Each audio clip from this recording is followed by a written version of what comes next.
तृतीया या च विद्युतिया या च नामो पठिया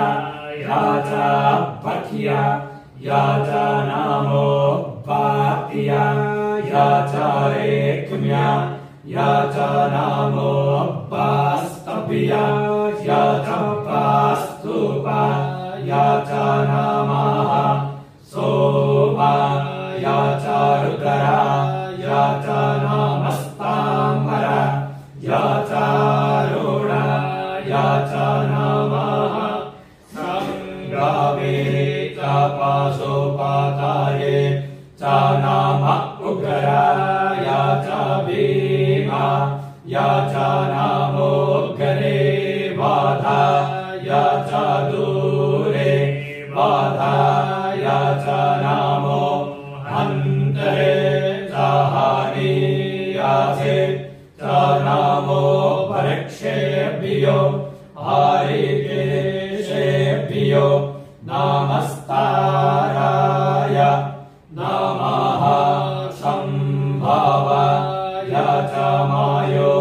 भवाय च नमः शङ्कराय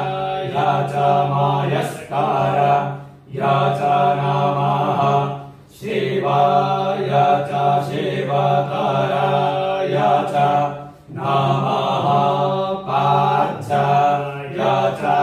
पार्थाय च नमः परतराणाय चोत्तराणाय च नमस्तीर्थ्या या च कुल्या या च नमः सख्या या च फेन्या या च नमः सेकत्या या च प्रवास्या या च नमः किग्रोशेला या च क्षयाणा